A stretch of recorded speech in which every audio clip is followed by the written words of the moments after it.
구독자 여러분 안녕하세요. 재미를 나누는 신문사 에이코의 편집장 커리입니다. 알파고로 우리나라에 첫 선을 보였던 인공지능이 어느새 우리 곁으로 성큼 다가왔습니다. 세계적인 석학들과 세계 3대 경영 컨설팅 회사인 보스턴 컨설팅 그룹은 인공지능 시대에 가장 큰 위험에 처할 국가로 대한민국을 꼽았습니다. 인공지능에 의한 노동력 대체가 가장 빠르게 진행될 수 있는 국가라는데요. 아직 인공지능을 맞을 준비가 되지 않은 상태에서 인공지능이 인간의 일자리를 뺏을 거라는 우려는 차라리 공포에 가깝습니다. 더 큰 문제는 북한을 비롯해 우리나라를 둘러싼 열강들이 인공지능 로봇 군대를 창설할 가능성이 있다는 것이죠. 하지만 호랑이 굴에도 잡혀가도 정신만 똑바로 차리면 살아남을 수 있듯이 우리에게 희망은 있습니다. 대한민국은 경제대국 12위에 올랐던 대단한 나라 아닙니까? 저는 우리나라의 저력을 믿습니다. 더 이상 헬조선이라는 말은 안 썼으면 좋겠어요. 서로 비난하고 싸울 시간에 공부를 해야겠지요? 제가 오늘 구독자 여러분께 소개시켜 드릴 책은 인공지능에게 대체되지 않는 나를 만드는 법 8입니다. 이지성 작가는 미래사회는 인공지능에게 지시를 내리는 계급과 지시를 받는 계급으로 나뉜다고 했습니다. 그러면서 인공지능 시대에 살아남을 수 있는 8가지 대처 방법에 대해서 알려주었는데요. 지금부터 차근차근 살펴보도록 하겠습니다. 첫 번째, 디지털 차단입니다. 구글, 마이크로소프트, 애플, 인텔의 기업가 자녀들이 다니는 실리콘밸리의 학교에서는 디지털이 없습니다. 정말 황당하지 않으신가요?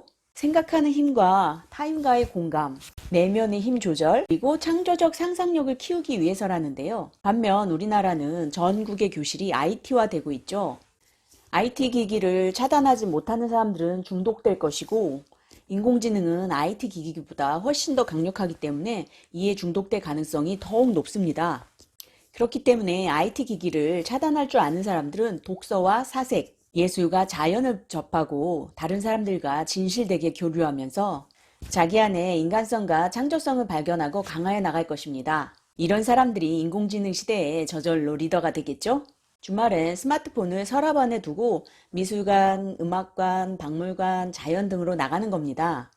그 속에서 당신만의 아날로그 문화를 만들 것을 추천합니다. 인간이 진정 인간다워질 때 인간을 대체할 수 있는 기계란 존재할 수 없습니다. 두 번째, 나만의 평생 유치원을 설립하라. 몬테소리 교육의 핵심 가치인 몰입, 자유, 성취를 가장 발빠르게 도입한 곳이 바로 실리콘밸리입니다. 인공지능 시대의 필독서는 칼비테 교육법인데요. 한 줄로 요약하자면 당신의 내면에 있는 어린아이를 깨워라입니다. 때론 아이들과 놀이터에 가서 놀면서 자유롭게 노는 방법을 배우십시오. 당신의 자녀, 조카 혹은 당신의 지인의 자녀들 아니면 봉사활동을 가서라도 아이들과 많이 놀아보세요. 당신 안에 어린아이를 다시 만날 때 당신 안에 공감 능력과 창조적 상상력은 자연스럽게 회복됩니다. 나만의 평생 유치원에 대해서 더 자세히 알고 싶으신 분은 내 아이를 위한 칼비테 교육법을 한번 읽어보실 것을 추천드립니다. 세 번째, 노잉을 버리고 비잉하고 두잉하라. MIT 국립교육연구소에 따르면 주입식 강의를 들은 학생들은 5%밖에 기억하지 못한다고 합니다. 하지만 서로가 서로에게 가르치는 형태의 교육에 참여할 학생들은 90% 이상 기억한다고 하죠. 당신이 닮고 싶은 천재 한 명을 정해서 초상화를 침실에 걸어두세요. 매일 마음속으로 그와 대화하고 그에 관한 책들을 읽어보십시오. 시간을 정해놓고 천재처럼 생각하고 느끼고 행동해보세요. 저는 아인슈타인의 초상화를 걸어두고 생각하고 있는데요. 빌 게이츠와 스티브 잡스도 그렇게 해서 IT 천재가 됐다는군요. 인공지능은 천재를 흉내내고자 하지만 창조적 능력까지 흉내낼 수는 없습니다. 참고로 2명의 천재들에 대한 생각 공부법에 대해서 알려드릴게요. 먼저 레오나르도의 생각교육법은 첫 번째, 자기 암시를 하라. 두 번째, 원전을 읽어라. 세 번째, 원전을 필사하라. 네 번째, 홀로 사색하라. 다섯 번째, 잠들기 전 사색하라. 여섯 번째, 작가와 함께하라. 일곱 번째, 지식, 사색, 적용 노트를 써라. 여덟 번째, 도서관을 사랑하라. 아홉 번째, 인문학 서재를 만들어라. 열 번째, 인문학 고전 작가의 생각을 극복하라. 다음은 아인슈타인입니다. 첫 번째, 이미지로 생각하라. 두 번째, 고전 음악을 사랑하라. 세 번째, 도서관에서 사색하라. 네 번째, 작가처럼 생각하라. 다섯 번째, 자기 머리로 생각하라. 여섯 번째, 생각을 글로 표현하라. 7번째, 생각을 실천하라. 8번째, 토론하라. 9번째, 청강을 완성하라. 10번째, 겸손하라. 레오나르도 다빈치와 아인슈타인의 도서 목록과 세부적인 내용은 생각하는 인문학을 참조하시면 되겠습니다. 자, 다시 8가지 대응법으로 돌아와서 4번째, 생각 전환으로 디자인 싱킹하라. 생각을 디자인하는 것인데요. 기존 생각을 인간 중심의 생각으로 새롭게 디자인하면서 인간의 삶에 영향을 주는 거의 모든 것에 혁신을 일으키는 것입니다. 우리는 인류 역사상 가장 기계적인 사회가 되기에 노력해 경제적 풍요를 이뤘습니다. 하지만 인공지능 시대가 열리면 인간 중심의 사회로 변화해야 합니다. 학교, 직장, 사회의 리듬이 아닌 자신의 리듬에 맞춰서 생각하고 꿈꾸고 움직이는 시간을 가져야 합니다. 인간 본연의 가치를 회복하면 한국 특유의 가족 문화와 교육의 획일적인 틀을 벗어나게 될 것입니다.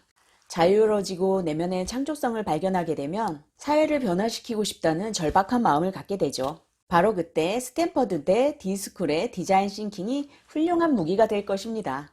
디자인 싱킹은 매일 매순간 인간답게 살기에 노력하는 사람들을 위한 것입니다. 5번째, 인간 고유의 능력을 일깨우는 철학입니다. 실리콘밸리의 기업가들은 철학을 자기 회사의 사업과 IT 기술에 직접적으로 적용하고 있습니다. 철학적 사고 능력은 틀의 비움에 의해 길러지는데요. 틀의 비움이란 문법학, 수사학, 논리학입니다. 세계 최고의 대학들은 그 중에서 수사학을 제일로 치는데요. 수사학 중에서도 특히 글쓰기에 중점을 두고 있습니다. 지금 당장 종이와 펜을 꺼내 행복이라는 주제로 글을 한번 써보세요. 수사학을 실천하면 깊게 생각하는 능력, 생각을 알기 쉽게 표현하는 능력, 다른 사람들과 공감하는 능력을 기를 수 있습니다. 실리콘밸리의 천재들은 나는 누구인가, 나는 왜 사는가, 나는 무엇을 위해 살아야 하는가, 이렇게 3가지 주제를 생각하고 글로 쓰고 다른 사람들과 나누기를 하고 있죠. 6번째, 바라보고 나누고 융합하기입니다. 미술관에 가서 작품 하나를 정해놓고 온 마음을 다해 오래 바라봅니다. 그 후 집으로 와서 아무 문학작품이나 읽어보세요. 문학작품을 새로운 눈으로 읽게 될 것입니다. 그리고 시, 소설, 수필, 희곡 등의 형태로 노트에 적어봅니다. 그리고 믿을 만한 사람들과 나눠보세요. 또 하나, 아무 역사책이나 읽으면서 중요한 결말 앞에서 덮어보시는 거예요. 그리고 자신만의 생각으로 그 결론을 한번 만들어 보는 거죠. 상상하고 글을 쓴 다음에 실제 역사와 비교해 봅니다. 이것 또한 마찬가지로 다른 사람들과 나눠보십시오. 미래에는 인공지능이 마주할 윤리적 도덕적 문제를 미리 예측하고 이를 해결하는 기업가 인재가 인공지능 산업의 리더가 됩니다. 인류는 아직까지 자율주행차의 윤리 도덕적 문제를 해결하지 못했습니다. 여러분이 그 문제를 한번 해결해 보는 건 어떨까요? 철학과 문학의 융합을 위해 제아벌이 다루고 있는 윤리 도덕적 문제들을 인공지능 시대에 마주할 윤리 도덕적 문제에 대입해 봅니다. 여기에 대한 해결책을 구체적으로 제시해 보는 거죠. 7번째, 문화인류학적 여행 경험입니다. 현지에 거주하면서 현지인의 삶에 녹아드는 여행이죠. 나와 전혀 다른 환경에서 살아온 사람들의 진짜 문화를 온몸으로 경험할 수 있죠. 또한 서로 다른 문화를 가진 사람들을 연결하는 능력을 가질 수 있게 됩니다. 현지인들과 얼마나 밀접한 관계를 맺었는지, 이를 통해 자신이 얼마나 바뀌었는지가 관건입니다. 인간을 가장 인간답게 만들어준 여행은 문화인류학적 여행입니다. 이를 단시간에 경험하고 싶다면 선교사를 만나면 됩니다. 선교사들은 세계 최고의 문화인류학적 여행의 전문가라고 할 수 있죠. 8번째, 나에서 너로 우리를 보라. 기부와 봉사는 인류가 당면한 윤리와 도덕 문제의 해결책입니다.